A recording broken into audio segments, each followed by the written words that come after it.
Hello YouTube and welcome to another Elder Scrolls lore video. Today we're talking about a mysterious figure, a great hero of the Wood Elf servants, homeless and simple folk, the Ghost of the Green. He's an elusive figure which is pretty interesting to me, a bit like a Robin Hood, so let's tell his story and get right into the video.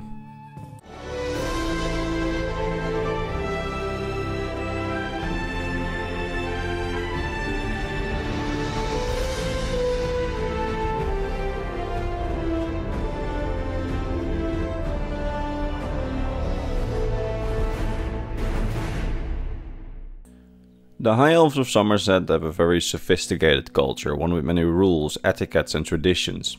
Within their culture it's not strange for a rich High Elf to have many servants to help around their manor. However, as a High Elf it's quite looked down upon to actually become a servant, so many of the servant positions at manors and even smaller houses aren't filled by High Elves but rather by other races. It's most common for servants to be bosmers, so the Wood Elves. However, in some cases humans or Khajiit have also been taken in as servants. Same goes for field workers on farms or workers on vineyards or even in mines. As a servant, miner or field worker, it's very likely for you to be treated like dirt by your High Elf employers. There are some good households, but in many the servants are very much looked down upon and in some cases even abused by the High Elven employers. This situation has existed like that for many years, but at some point during the Second Era, at least 80 years before the events of the Elder Scrolls Online, something's changed, as by then a Wood Elf, working for a High Elf farm overseer, became so fed up with the way he was treated, likely with constant abuse, that he decided to seek retribution with the one that wronged him, his elven master.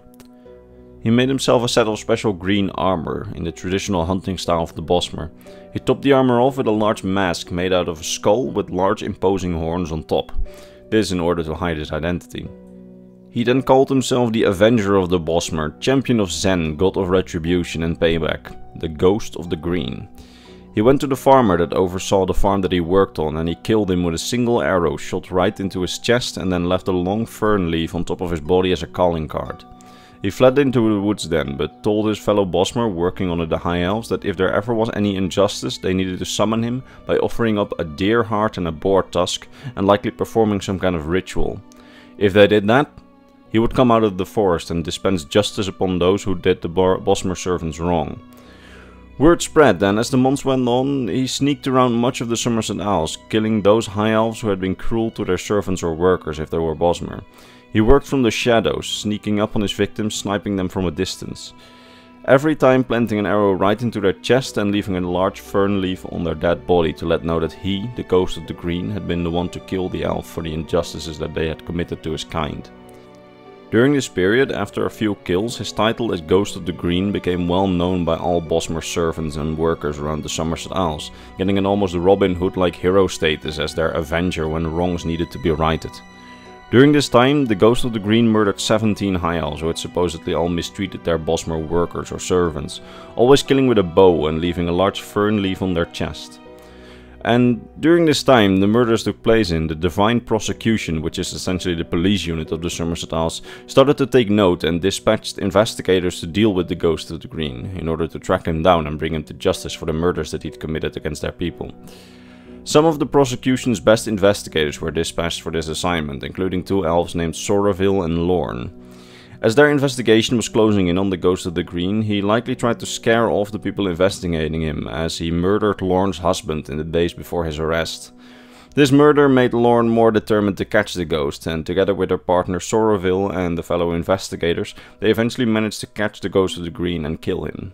Never for him to return, and Somerset was once again at peace. Or was it? As several decades after the original Ghost of the Green's death, he mysteriously returned somehow and once again started murdering High Elves that abused their Bosmer workers.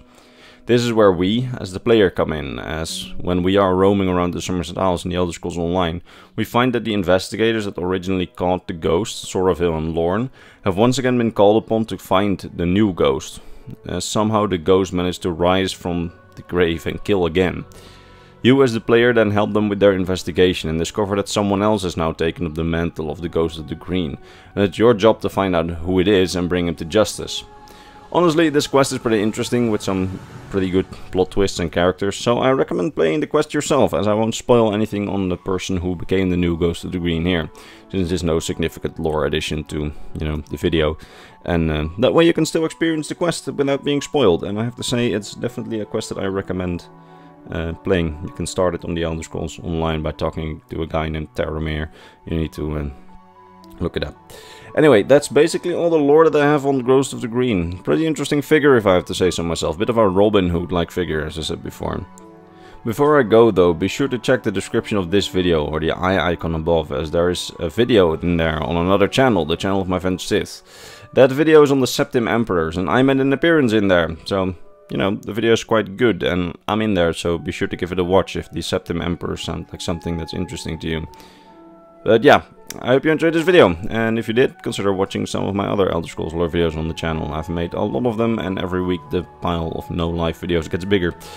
Now, before I end things, allow me to vocally mention my top Patreon supporters as always: Mr. Bernardo Binda, Gabriel Binda, Tsar Mikhail, Sword of Bushido, and Mr. Christmas.